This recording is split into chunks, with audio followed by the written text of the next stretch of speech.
Today on Locked On Red Wings, setting the record straight on Mo and Jake. You're Locked On Red Wings, your daily podcast on the Detroit Red Wings. Part of the Locked On Podcast Network, your team every day.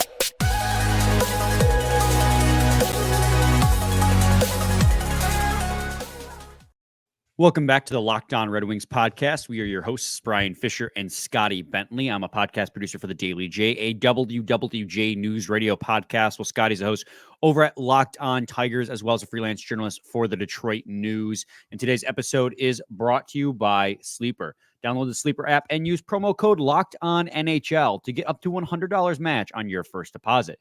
Terms and conditions apply. See Sleeper's terms of use for details. Scotty, happy Friday, buddy.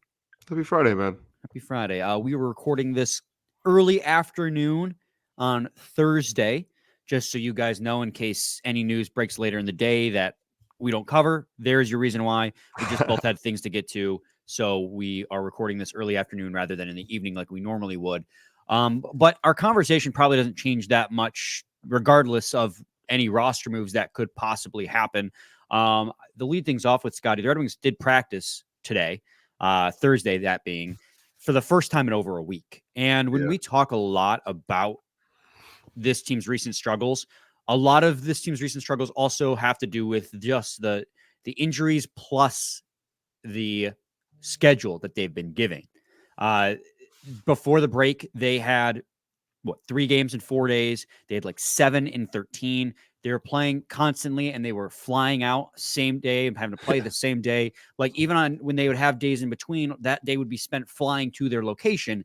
So they didn't have time to have a full-fledged practice. And with the 3-day break, you are actually prohibited by the NHL from participating in club activities during. It's like you're basically mandated arrest. Right. The Leafs last year actually got in trouble for flying out on the 26th because they had a game the next day.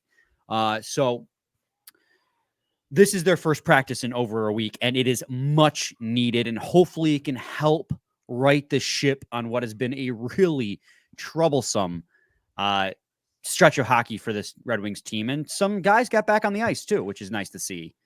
Petrie, Mata, and Lyon all participated, full participants in practice. Yeah, for sure. And I know we talked a little bit before. You had mentioned Veleno, left early. Mm-hmm. So there's still obviously some ways to go for that. But yeah, man, I think, obviously, right, like practicing for the first time in that long can only help given the recent struggles for the team. But yeah, it's definitely nice again to see the people that are injured and whatnot and have been missing games out there in full participants. That's again obviously a great sign given what's been happening. Yeah, they need the practice in the worst type of way, and it will be a huge. Yeah. It will be a plus to have guys like Petrie and Mata and just get the roster healthy. Not like any one of those guys is a huge like mover on the roster, but the health overall has been an issue recently, especially if Lyon can get back, because Lyon, outside of the one game where he played poorly, has been really rock solid for the Red Wings in net, and they desperately need to fix the defense or fix the goaltending rather. Not that he is the fix, but it's a step up in the right direction. He's been objectively not even close to the best goalie on the team this year. Yeah. So. And as far as what we're going to talk about the rest of this show, guys, one, we're going to kind of continue. I kind of ranted at the end of my episode after the Wild game talking about Moritz, Seider, and Jake Walman. And I wanted to dive deeper into that in an actual discussion with Scotty rather than him just listening to me complain for 5-6 minutes straight. And then, of course, we put this off earlier in the week, but we want to do our Red Wings resolutions, our resolutions for the Red Wings, rather, not our resolutions, but the ones we want to give. We're giving resolutions to the Red Wings in this episode. And then, of course, this is what they should want. This is what they should want. Yes, because we know best, Scotty. Yes. We know best. And then, of course, finishing it off with previewing the Predators, whatever time we have remaining. It can be quick. It could be 5. It could be 10 minutes, depending on where we're at. Scotty, leading things off with, there has been a lot of conversation and spotlight, and deservedly so. Moritz Seider, Calder Trophy winner, top prospect at the time. He's not a prospect anymore now. I think you could consider him a vet, right? 3rd year in the NHL. There's a lot at 22 years old. There's a lot of pressure and spotlight on Moritz Seider to be the number one defenseman. And when he and Jake Walman, like anyone else on the team is struggling, a lot of people start using words with Walman and Seider, the number one word used, regression. And I don't think that is fair, because Moritz Seider and Jake Walman, while yes, have, like in the game the other night, right, against Minnesota, they both had some pretty bad turnovers. There were a couple times where you wish you would have seen them back check a little harder. But overall, they are not the problem. And that is really what I want to get to in this episode. It's not necessarily defending their play as it is, but more so explaining why you're seeing what you're seeing and why they are not the problem on this team right now. I want to just set the record straight, because they have been the only consistent defenseman that this team has had all season long. Yeah, I think I agree with everything you said. I think it's there's a lot of intricacies that you pointed out yesterday that are super important for that discussion. And it's not to say that they are playing, perfect hockey and are immune to criticism. And like we talked, man, I forget who we played. It was probably about 2 weeks ago, and it was easily the worst game Walman has had as a Red Wing. And we had a big conversation about that after that game. Like, this isn't to say that they are like the best pair in the NHL and they can do no wrong, but there's a big difference between, like, wow, they're regressing. This is, they're I don't know, like I saw somebody said they were a liability in the defensive zone on the ice together. Like, that's preposterous. Right, like there's a big difference between that extreme and the other extreme of, like, no, these are still like the bona fide, top. Well, on this team, they are the bona fide top guys still, I believe. But I think that the truth lies somewhere in the middle there. And I think that looking at their deployment, like I said yesterday, was a super fascinating conversation to bring up, just because they have, literally been, their backs are against the wall every time they're on the ice. Like, that is literally the situation that they are kind of thrown into on nearly every shift. Obviously, sans the on the fly ones, which is a large number as always. But it's really important, I guess, is the word I'm going to keep using, to bring up when they're starting, and who they're going up against is always a big thing and whatnot. And they are the best, so they're supposed to be lined up against the best. And when you look at other, like, top pairs in the league, like, they're all going up against, the best lines on their opponent. But it is important to bring up context for those as well, for sure. Yeah, you mentioned one big word there, Scotty, deployment. And that is something we've brought up time and time again with these two teams. And we saw it in a vacuum against Minnesota Wild, right? They received the most defensive zone deployments at 5 each, and the least offensive zone deployments with 0. Justin Holl and Simon Edvinsson got the most offensive zone deployments, 3 each, did nothing with it. And despite that, Seider and Jake, while leading the team in defensive zone shift starts, also had the best expected goals for percentage on the team. And I think yesterday I said 56%. Since then, has updated to have Moritz Seider himself at like 65% expected goals for percentage once the final tallies came in. Like, this guy is getting the hardest assignments, the worst zone shift starts, and still has been the most productive defenseman on this team's roster on both ends of the ice. And now I have data to back it up. Yesterday I referenced data. Today I have the data to show you guys. If you're watching on YouTube, this would be a perfect time for you to, pay attention to the screen. If you're listening to us, I'll do my best to... If you're watching on YouTube, this is a good time to be watching on YouTube. Well, to actually be watching. A lot of people just, if they have YouTube Premium, they'll just lock the phone and put us on in the background. But this comes from Dauber's Frozen Tools. I got to change the background. I haven't done this in a while. I love Dauber. And this was actually one listener of ours turned me on to both of these tools that I'm about to show you guys, because it really showcases just how good, or how much responsibility Walman and Seider have been given. So this only compares Seider and Walman to the rest of the Red Wings defensemen. Sorry, I'm trying to zoom in for you guys. That's why I'm pausing while I talk. There we go. So you guys can see it a little bit better here. So what this is, the y-axis is the quality of competition Corsi 4 percentage, while the x-axis is offensive deployment, offensive zone starts percentage. You can see Moritz Seider and Jake Walman are in the top left corner on this defensive core. That means if they're on the top of the y-axis, that means they're getting the most of the quality competition matchups. So they're playing the toughest opponents on the team. They are also getting the least amount of offensive zone deployments. And you can see that here. Moritz Seider is behind the 40% marker, and Jake Walman, who's, I don't know, a really good offensive defenseman, is behind the 38%. So Walman's getting a 38% share, and Seider's getting less than a 40% share of offensive zone deployments, and they're getting the toughest matchups. So your best defensive pair is almost solely getting deployed against the other team's top lines and in the defensive zone.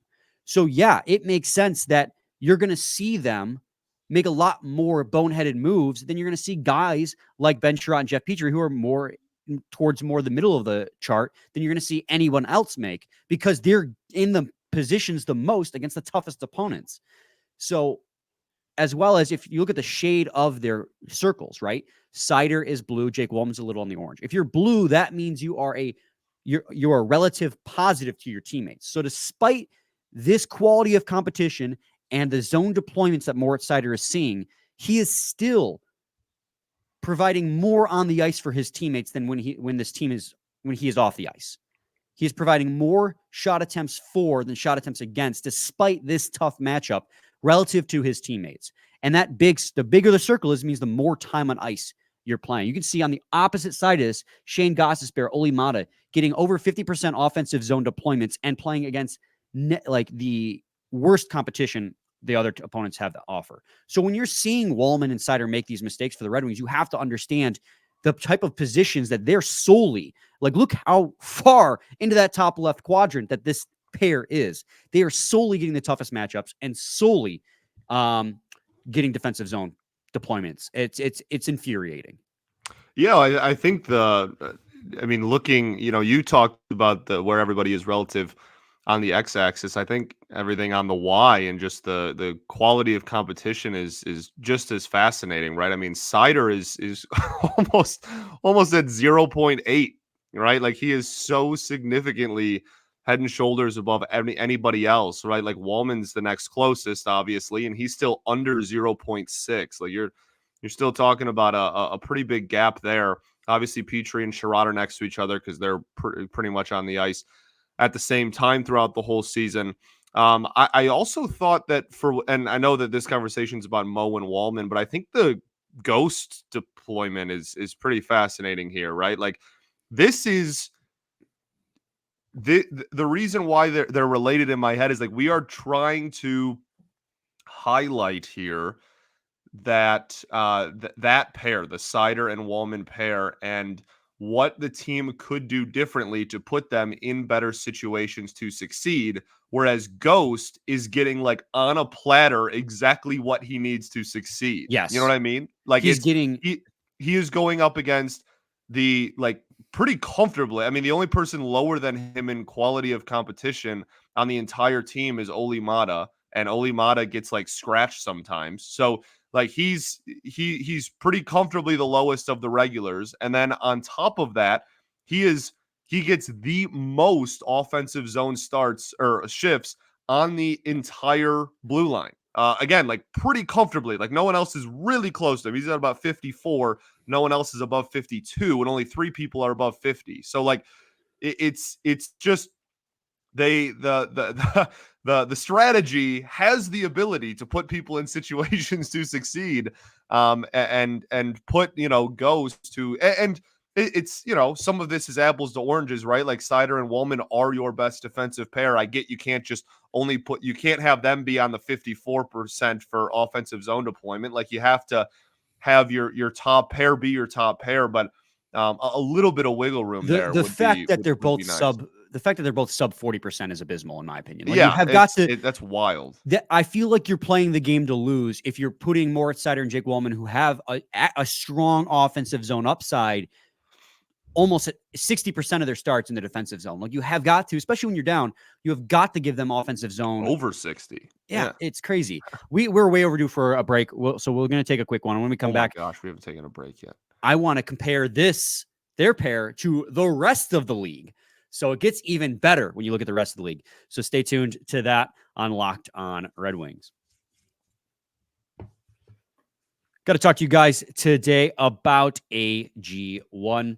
This next partner is AG1, the daily foundational nutrition supplement that supports whole body health. You got to drink AG1 every day because it is a foundational nutrition supplement that delivers comprehensive nutrition to support whole body health. AG1 replaces your multivitamin, probiotic, and more in one simple drinkable habit. Science-driven formulation of vitamins, probiotics, and whole food sourced superfoods. AG1 helps you build your health foundation first. If a comprehensive solution is what you need from your supplement routine, then try AG1 and get a free 1-year supply of vitamin D and 5 free AG1 travel packs with your first purchase. Go to drinkag1.com/NHL network. That's drinkag1.com/NHL network. Check it out.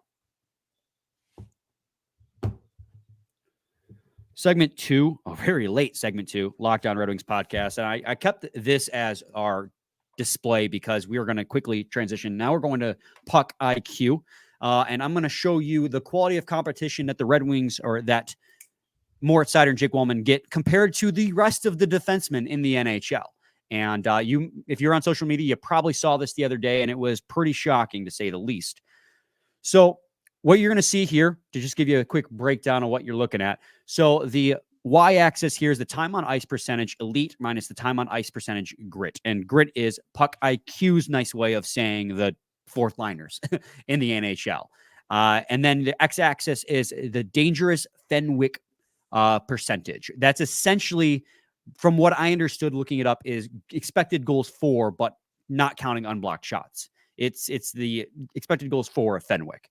So being above 50 means that you're out there for more dangerous shot attempts for than dangerous shot attempts against.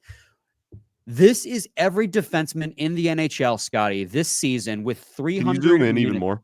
I can zoom in even more. With 300 minutes or more of ice time. And you can see here that Jake Walman and Moritz Seider, of course, even compared with the rest of the league, not even taking into account their own team, or I guess this does take into account their own team, but not just their own team. They are what? So Eric Cernak here, the Tampa Bay Lightning's at 25%. Jake Walman's at 33%, while Moritz Seider's above 35%. Moritz Seider is getting 35% deployment against elite talent this season, which is 10% more than the next best non-Red Wing. It is insane the level of deployment and the usage that this defensive pairing is receiving. Yeah, this visual is just like absurd, right? Like this is if you're a visual learner, this is like really all you need to see to grasp this situation, man. Like this is, no one else is even close to the two of them. They are literally on an island. There's not even one person that is kind of separate from the pack of the rest of the NHL and this big blob in the center that you can be like, oh, look, like so-and-so's kind of close to them. Like it is genuinely this pair. And then what is that? Almost 10% difference? 35. Yeah. And then 25 and under is the rest of the league. They're both at around 35 and up. Like it's wild, man. That is a ridiculous visual. This is the point, right? Like in other NHL teams, their team's best defensemen, while going up against the elite talent the most, also get shifts in the offensive zone. They also get shifts against lesser competition to try and take advantage and score goals. And Moritz Seider and Jake Walman aren't getting that. They're solely getting deployed in non-favorable situations. And yes, that doesn't mean that they don't bear part of the responsibility of the struggles this team is having right now. They are making mistakes, yes, but you have got to take in the full scope of the picture when you're trying to make a claim that Walman and Seider have regressed. They're not getting done any favors by the coaching staff, by the deployment, by their usage. And I am begging, like I said at the end of yesterday's episode, Scotty, I am begging Derek Lalonde to find some type of way to give them more favorable deployments in games to give yourself a chance in those games. I mean, the other side of this too is right, Scotty. Like, okay, you give them less of the elite. You even out that share, right? Because that's what this graph is showing, is the share of elite versus grit. You want to be somewhere in the middle because that means you're getting more distributed deployments. But if Moritz, Seider, and Jake Walman fall in this graph, that means that Ben Sherrod and Jeff Petrie, who have actually been taking quite a bit of quality competition this year, get more. Or that means Justin Hull or Oli Mata or Shane Gossesbear, who you pointed out in the last segment. Shane Gossesbear has been getting the perfect type of deployment. Not a lot of minute, bottom 6, offensive zone only, and he's thrived in that role. That means guys like that are going to be getting tougher minutes in the defensive zone. And that could be disastrous for the Red Wings because, as we've seen, this team doesn't play good defense to begin with. So it's really like a pick your poison type situation with this team. Like Moritz, Seider, and Jake Walman don't deserve to have this rough of a deployment. They're also too good to solely be getting defensive zone deployments.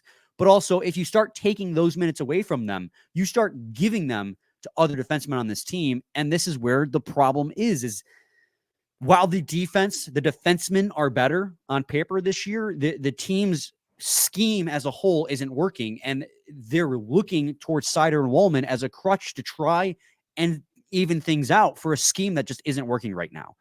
How do you fix it? I don't know, but all I know is Seider and Walman need to get a little bit easier deployments, or I'm going to, not even easier. That makes it sound like I want to give them an excuse. I want to see them with more offensive zone deployments is what I want to say, to give this team a chance to put pucks in the back of the net and keep these games close.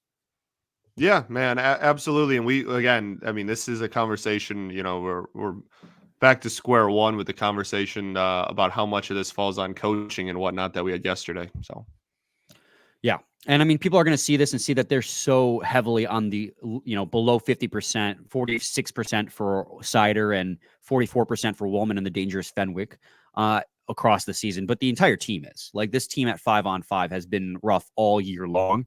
And so it does not surprise me that any Red Wings defenseman would be on the left side of this graph currently. So I don't know. I just wanted to set the record straight. I just wanted to be like, guys, they're making mistakes, but they are definitely not the problem. They are being put time and time again in losing situations. Yeah. And they make the most out of it. Honestly, again, 65 expected goals for percentage and 55 expected goals for percentage for Walman in yesterday's game against the Minnesota Wild. Like, despite that, they're still making the most of it. Word. All right. I think I got it out. We'll take another quick break here, then we'll head on to our Red Wings New Year's resolutions. Want to do that? Maybe sure. About it. Do you think we have time? Well, it's now or never. I think we can be real quick about it. I don't have to. I mean, okay. I already said basically one of mine. All right. Sure. Segment 3, Locked On Red Wings, coming up. Got to talk to you guys today about Sleeper. It's almost the halfway point of the NHL season, and regardless of where the Red Wings are in the standings, I want to remind you that you could win. Holy cow. I want to remind you that you could win big by playing daily fantasy hockey on Sleeper, the official daily fantasy app of the Locked On NHL Network. Sleeper is our number one choice for daily fantasy sports, and especially daily fantasy hockey, because with Sleeper, you can win 100 times your cash in daily fantasy hockey contests. All you have to do is pick whether studs like McDavid, Ovechkin, Crosby, McKinnon, Luke Hughes, Quinn Hughes, whichever one you want, will record more or less than their sleeper projections for things like goals, assists, saves, plus minus, and more in a given game. To win 100 times bet on Sleeper, you need to correctly predict the outcome of 8 player stats. You heard me, Red Wings fans. You can win 100 times your money playing daily fantasy hockey with Sleeper. So start paying attention and nail your picks so you can start winning big. Use promo code LOCKEDONNHL and you'll get up to 100 times match on your first deposit. Terms and conditions do apply. That's code LOCKEDONNHL. See Sleeper's terms of use for details and locational availability.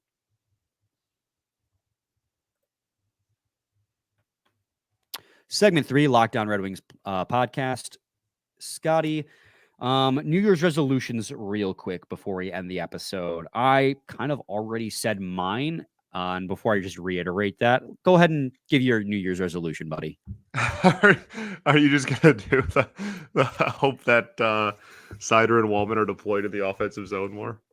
Well, I don't want to get spoilers. I mean, you might as well just do it. No, gotta make. Might as well just roll with it.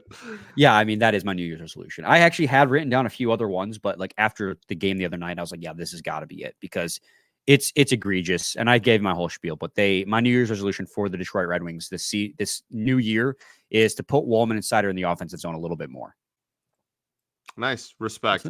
Mine is, I don't know if this even really counts as a resolution, as more of just like cross your fingers and hope that it happens. But I think that something that we've talked about, that I love bringing up, in that I think this team has really lacked in the last, and I'm not trying to make this a bigger deal than it is at all, but over the last week and a half, like when this kind of rut has been going on, there have been so many offensive zone face-offs that the Wings lose that I am just looking for any way, shape, and form to be more effective in the face-off circle. And whether that's one of these kids coming up in the middle of the season and maybe they're better in there.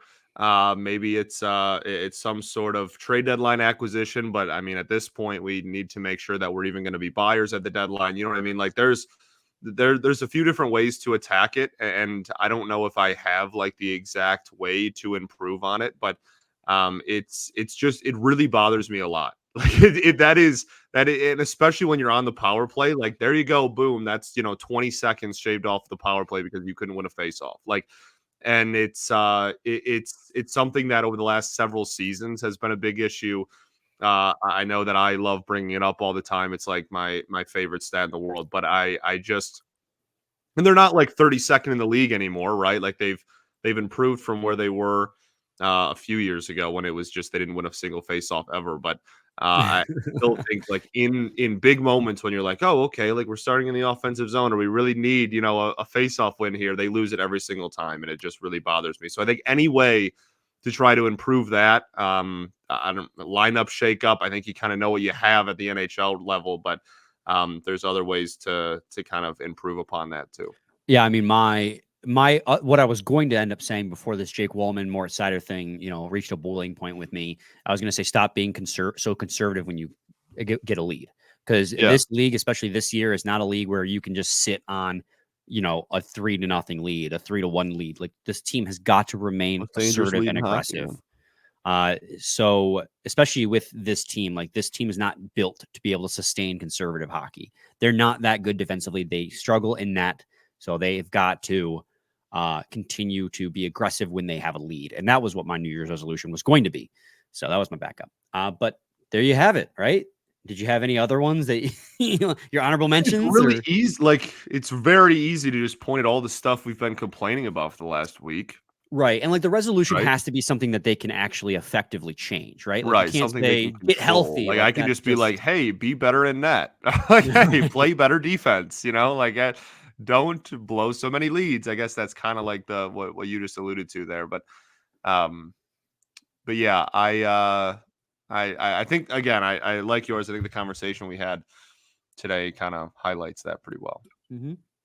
All right. Well, we're gotten to the time of the episode where we preview the Nashville Predators. They're coming into town. It's a home game. Kind of surprising, right? Like you fly to Minnesota, Central Division game. You think you would just go to Nashville next because that's also a Central Division team. But nope, they're coming to Little Caesars Arena, the first of two matchups between these two teams.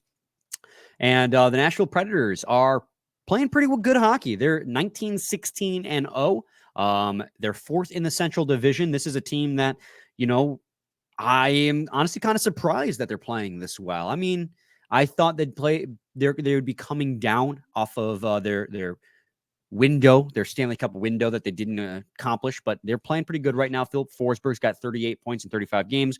Ryan O'Reilly, a free agent acquisition, 29 points in 35 games. Roman Josi, 28 and 35. And then how about Gustav Lindstrom? Fourth on the team in points, 23 points in 35 games. You love seeing that. And of course, they have UC Saros. He had a rough start to the season. For a guy who's a constant Vezina caliber, goaltender, he had a rough start, but he's back up to league average now, a little above league average, .905 save percentage. So, when it comes to how you win this game, it's, apply what you did in practice on Thursday and actually play a good hockey game. Like, I don't know what to say. Like, it's less about the Nashville Predators and more about the Red Wings at this point. Yeah, I completely agree with that. It's really wild just seeing all of the team stats for the Red Wings just slowly slide and slide and slide. They're still fifth in goals for a game. They're still really high up there, but everything else, man, they have slipped into the teens, into the 20s, even, even you start talking about goals against average, you're knocking on the door of bottom 5 in the NHL at this point, given the last couple of weeks. So they've just absolutely plummeted, as we are all aware, in a lot of these team stats, except for they're still scoring goals at a little bit of a decent clip. So, and then, like Nashville has, that's kind of a tale of two teams a little bit there too. They got off to a slower start and were just Swiss cheese kind of defense early on in the season, and have really turned that ship around very, very well. So, man, I mean, at home, the Wings are probably going to be the slight favorites here, it looks like, but Nashville is going to be right there. I don't disagree with anything you said. I think that this is much more about the Detroit Red Wings. This is much more about which Red Wings team is going to show up for 60 minutes. If a Red Wings team does show up for 60 minutes, and a lot less to do with the Preds. Yeah, and this is breaking news for us as we record. By the time people hear this at midnight, when it first premieres, they're going to know this. But Max Bultman just tweeted that Lyon is in net tomorrow. So Alex Lyon is back, which is a huge plus for a struggling net. Again, not that he's going to be the fix, but he's definitely an improvement over what we had been trotting out there. Anyways, Scotty, you got any final thoughts, buddy? We ball, man. We ball. We're back with a new episode on Monday to recap the game against the... Will we? Monday's New Year's Day. Are we recording New Year's Eve? If it's early, right? If it's early enough, you think we could? Well, we'll figure it out. I have no clue. We're either going to give you an episode on Monday or Tuesday. So stay tuned. It's real fun. It's going to be a nice little surprise or not. Who knows? So stay tuned to whenever that is. God, this is great. No, you're really crushing this. Disastrous ending. Anyways, bye.